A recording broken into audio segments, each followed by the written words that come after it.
All right, just to let you know that this is a role play video.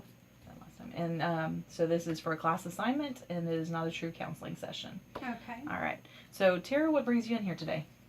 What brings me in is I'm kind of frustrated and stressed because I was in kind of a bad situation with my ex, and I recently moved into my own place, and I've never really had my own place. And now I have bills, and I'm not really sure how to um, pay those bills and do everything because I've never had to do it on my own. I've always had help. And so then, that's frustrating and it's stressful. And then I have a full-time job, and sometimes I wonder if that will help, like if I'll be able to pay all of my bills. And then just my kids, like I worry about if I'm there for them enough. Okay.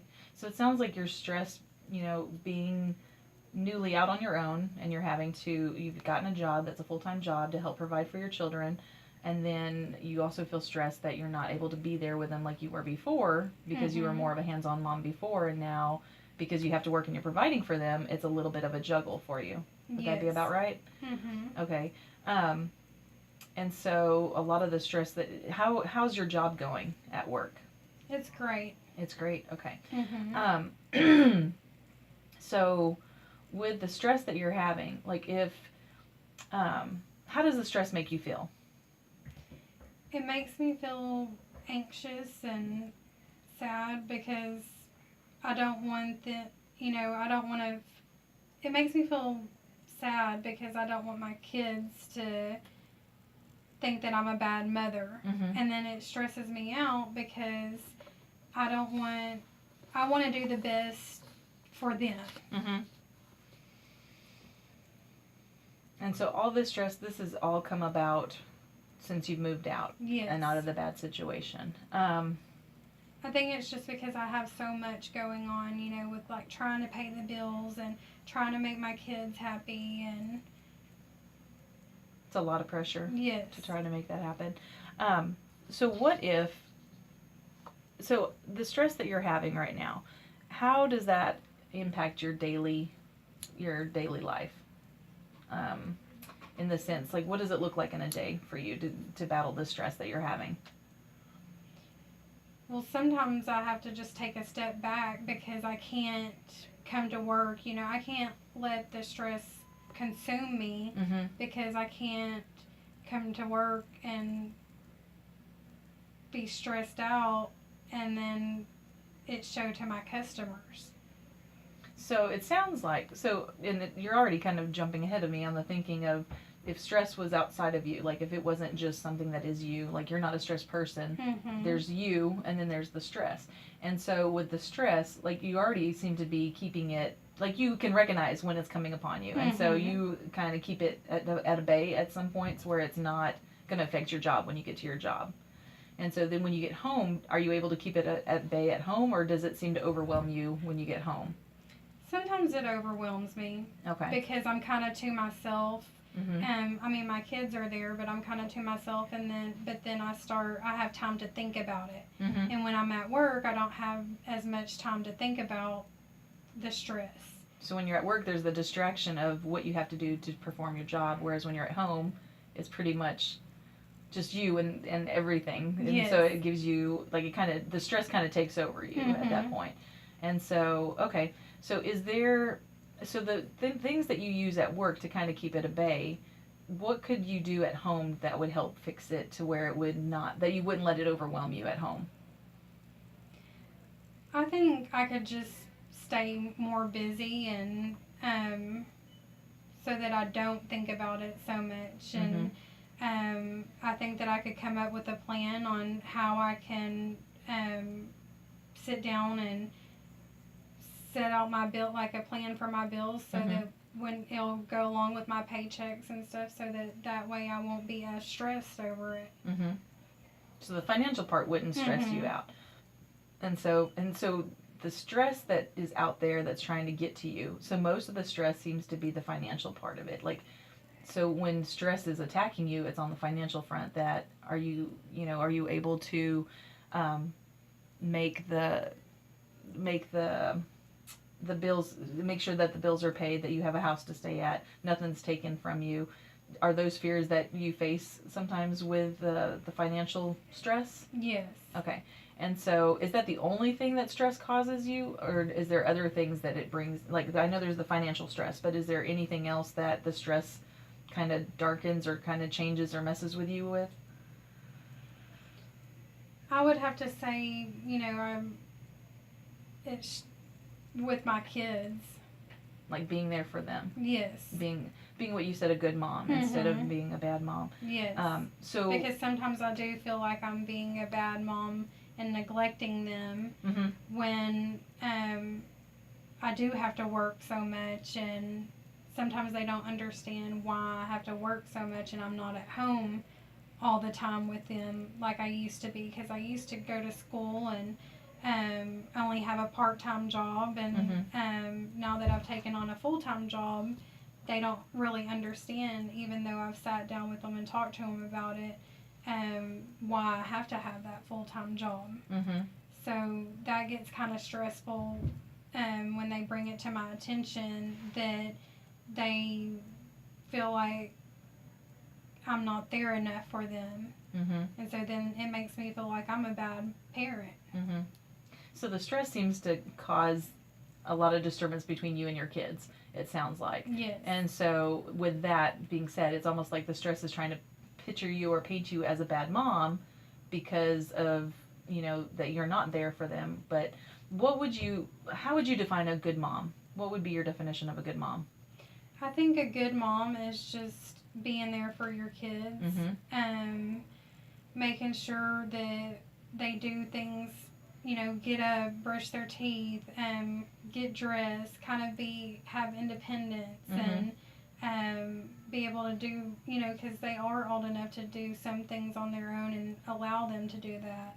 And being able to sit down with them, do their homework, and take them to go do fun things, and take them to the park, or take them to go get a snow cone, or anything like that. Okay. And so the opposite of that, the bad mom, would be not doing any of those things, correct? Like ignoring your children, not spending time with them, not caring whether they got up to go to school, and that sort of thing. So based on those two descriptions, where do you think you fall? I think I fall as a good parent. A good mom, yeah. Because so even though you have this job that you're working to provide for them, you still seem to be doing those things for them. You still make sure they get up to go to school, and that they're dressed properly, and that they have clothes to wear, and that they're making their grades. If they get a bad grade, what do? I make sure that I contact their teacher and discuss why they're making a bad grade, and then if they need help at home doing their homework, I sit down with them and do their homework with them to make sure that they're able to make a better grade in class. So see, stress hasn't got you messed up in that area. Like, what you've got to get done for your kids. So you've kind of kept stress at bay with that, because the most important thing is taking care of the kids, making sure everything is taken care of, not just financially, but all their needs are met, that they're being fed, that they're doing well in school, that they have their friends and their social networks and whatnot. And then you're keeping control of them so they don't hang out with a bad crowd, I'm guessing. Yes. Okay, so that sounds good. So that seems like something that you can do that's, like just remembering what, the difference between a good mom and a bad mom, because you are falling into the good mom category. So stress can't really mess with you too much if you have that reminder that you do these things that is what we've decided that would be a good mom. So I'm looking to see. So I was thinking something that came to my mind, that there's a Bible verse, Philippians 4:6-7. It says, "Do not be anxious about anything, but in everything by prayer and supplication with thanksgiving, let your requests be made to God, and the peace of God, which surpasses all understanding, will guard your hearts and your minds in Jesus Christ." What do you think that means, or how would you interpret that Bible verse? And let me just say, so part of it, when I'm looking at that, It says, do not be anxious about anything. So the Mm-hmm. stress that you have that's out there that's trying to get you and pull you away and distract you and not let you be the productive Tara that you can be, the good Mm-hmm. mom that you can be. But do not be anxious about that. Do not worry about what stress is causing in your life. But at the same time, you know, by praying and making your request known to God, by spending time with God, sometimes that can be a way to kind of let stress know that you're not going to let him invade in your space. Like you're not going to, you've already kind of controlled him where he doesn't invade your workspace, but finding a way to control where he doesn't invade your home space. And so by doing that, it would be creating peace for you and guarding your hearts and minds so that you know what you need to get done. So do you think that that's something, like, how do you feel about that? As far as, you know, kind of in the sense, kind of giving God some of your problems, not letting the stress invade your space. How would you? I feel like if I did give it to God, then He would handle it. Like, you know, if I would sometimes just let it go Mm-hmm. and pray about it, Mm-hmm. then He will answer my prayers, you know, and then I'll find some kind of peace within, because I'll see that He did answer my prayers, and then I won't be as stressed and anxious, and if I just kind of just let it go Mm-hmm. and give it to Him, because He'll take care of it for me. So basically, not letting stress invade your space is Yes. basically the thing. So like when you see stress coming, like how would you picture stress? What would stress look like to you? Like If he was like a person. Big, giant, dark, black cloud. Okay, like a big giant dark cloud. And so, like, you're just trotting along on your happy day, and you see this cloud coming upon you. So how would you incorporate spending time with God to get that stress not near you? Like, you see, it's kind of like a bad guy coming your way. Mm-hmm. How would you notice that it's coming your way to where you could prevent that from happening?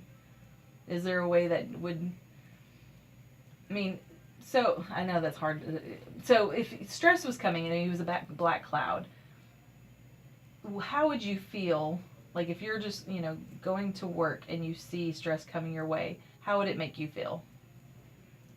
It would make me feel like I would want to just say, just go away. Mm-hmm. I don't want to deal with that right now. Mm-hmm. I'm going to have a good day. Mm-hmm. Okay. And I'm not going to worry about that. That cloud that's coming your way. Yes. Okay. So if it came closer to you, would you do anything differently? If it say you couldn't get it to go away, would you do anything differently to make it, like, try to kick it away? Or I would just start praying and ask God to take it away from me. Okay, that's good. Okay. So I was trying to think of some things that you could do to kind of manage stress. Other, you know, aside from praying to God about it, but is there anything else that you could do that would help? You had mentioned about your finances, like writing down all your bills and making sure that, like, what you have coming in matches with what you have going out. Is there any other things that you can see that would help try to keep stress at bay, like financially? I feel like, well, not just financially, but I feel like kind of just being active and not stressing. It would keep my mind off of all of the other things, and just trying to be more organized and making sure that, because I can do it, and so I kind of feel like I shouldn't be as stressed as what I am, because I can, you know, by making a schedule and being more active and not thinking about it as much, then I feel like I can overcome it. That sounds awesome. And then what about, we talked about your kids, like not getting the chance to spend as much time with them as you like. What are some things that you could implement that would help spend more time with them, but yet you're still, of course, having to work, but how could you maximize the time that you have with them? I kind of feel like maybe I could take one day out of the week and maybe take one of them to go do something by themselves, and then another, so it's just me and them one-on-one, and then another day of the week taking my other child to go do something, and it just being one-on-one to make them feel special, and then they'll feel like, oh, well, they have mom time, you know. Mm-hmm. And so maybe that will make it feel like they have more time with me. And it's kind of good because with 2 kids, it's always hard because I'm sure they compete for your attention, and so they probably feel they don't get adequate attention. I think that's a great idea, though, that one-on-one time. All right. Well, I think that is all for today. Okay, thank you. Yes, thank you.